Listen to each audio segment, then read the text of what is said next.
Hello বন্ধুরা, সবাইকে স্বাগত জানাচ্ছি। তো দেখো, আজকে সকালটা খুবই সুন্দর ছিল। ঘুম থেকে উঠে দেখি কুয়াশা পড়ছিল, তো খুবই ভালো লাগছিল। তো সকালবেলা উঠে মেয়ে যেহেতু সকালে স্কুল, তো মেয়েকে রেডি করে মেয়ের বাবার সাথে পাঠিয়ে দিলাম। তো আমি আর যাইনি আজকে। তো তারপরে কিছু কাপড় চোপড় ছিল, সেগুলো ধুয়ে টুয়ে নিলাম। ধুয়ে টুয়ে আবার পুজো দিতে চলে এলাম। এই দেখো, আমার পুজো দেওয়া কমপ্লিট হয়ে গেল। তো শীতের দিনে আছে না, আমাদের সবার বাড়িতেই সেই সমস্যাটা হয়, গাছে ফুল থাকে না, মানে অন্য ফুল ফোটে না, যেগুলো মানে গ্রীষ্মের সময় ফোটে।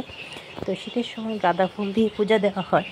তো আমি তো গাঁদা ফুল দিয়ে পূজা দিতে পছন্দ করি, বাজার থেকে কিনে নিয়ে আসি, এনে ফুল দিয়ে পুজো দিই। এই দেখো, আমার পুজো দেওয়া কমপ্লিট হয়ে গেল। এবার তোমাদের সাথে শেয়ার করবো বলে একটু ভিডিও করে নিলাম।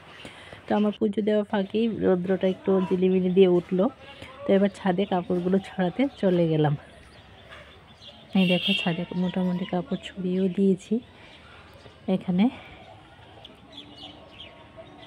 তো ছাদে কাপড় টাপড় ছড়ানোর পর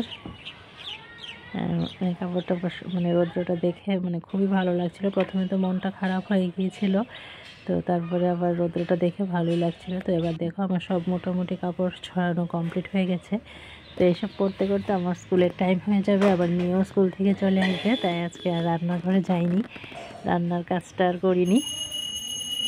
তো আমি কাপড় টাপড় মানে স্নান, কাপড় ধোয়া, পূজার কাজ সারতে সারতে মা রান্না করে নিয়েছিল ভাত, বেগুন ভাজি, আর আমার জন্য ছিল উচ্ছে সিদ্ধ আর ডাল আর বড়া। অবশ্যই আমার ডাল খেতে এতটা ভালো লাগে না, আমি ডাল খেতেও পছন্দ করি না, শুকনো খাবার খেতেই পছন্দ করি। তো আজকে যেহেতু একাদশী আমার শ্বশুর শাশুড়ি মা করে, তো এখানে দেখো একাদশী প্রসাদও আছে, আবার তার সাথে আছে বাঁধাকপির তরকারি, আবার রুটিও আছে। আবার আমার মা প্রত্যেক সপ্তাহে মানে মঙ্গলবার দিন রুটি খায়, তো এখানে রুটি।